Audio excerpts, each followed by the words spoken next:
what are the key attributes that Berkshire Energy would be looking for in future acquisition candidates? Are there advantages or disadvantages attached to, say, transmission assets relative to generation assets? Well, generation assets, you can say, have inherently more risk because that some of them are going to Be stranded. or and obsoleted. Now the question is how they treat stranded and all of that sort of thing. On the other hand, more of the capital investment is in the generating assets, so that tends to be where a good bit of the capital base is.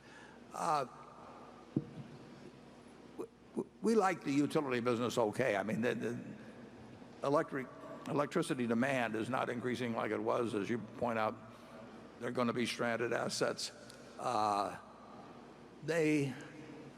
If they're stranded because of rank foolishness, they will probably be less inclined, or the utility commissions will be less inclined to let you figure that in your rate base as you go forward, as opposed to things where societal demands are just changing. But we still think the utility business is a very decent asset.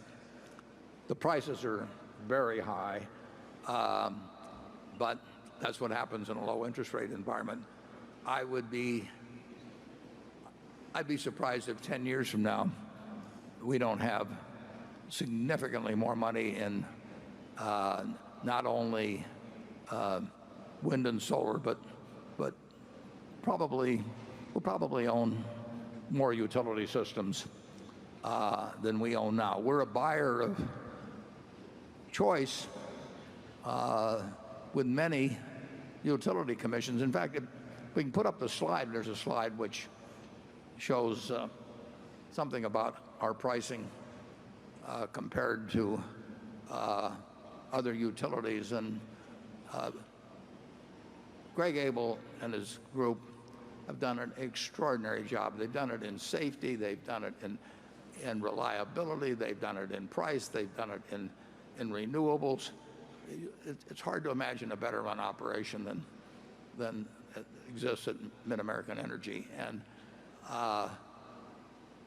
people want us, with that record, people want us to come to their state in many cases.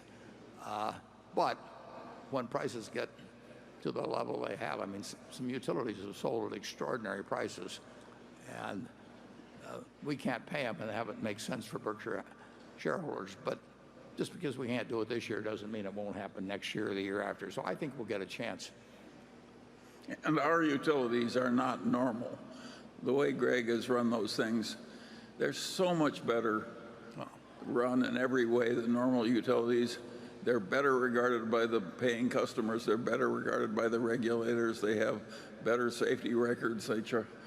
It just, everything about it is way the hell better. And it's a pleasure to be associated with people like that and to have assets of that quality. And it's a lot safer. If somebody asked Berkshire to build a $50 billion nuclear plant, we wouldn't do it. Yeah, I mean, we have public power here in Nebraska. I mean, it's been sort of the pride of Nebraska for many decades. There are no privately held utility systems, and totally public power. And those utilities have no requirements for earnings on equity. They can borrow at tax-exempt rates. We have to borrow at taxable rates. And Nebraska, the wind, not that much different than Iowa, and we're selling electricity across the river a few miles from here, at lower prices than exist in Nebraska. So it's an extraordinary utility, and it was lucky when we got involved in it. I thank Walter Scott, our director, for introducing me to it almost 17 or 18 years ago or so.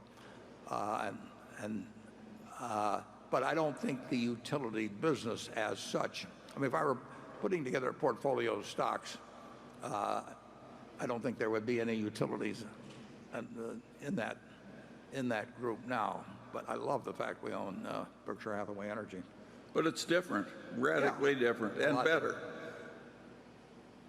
A lot better, actually.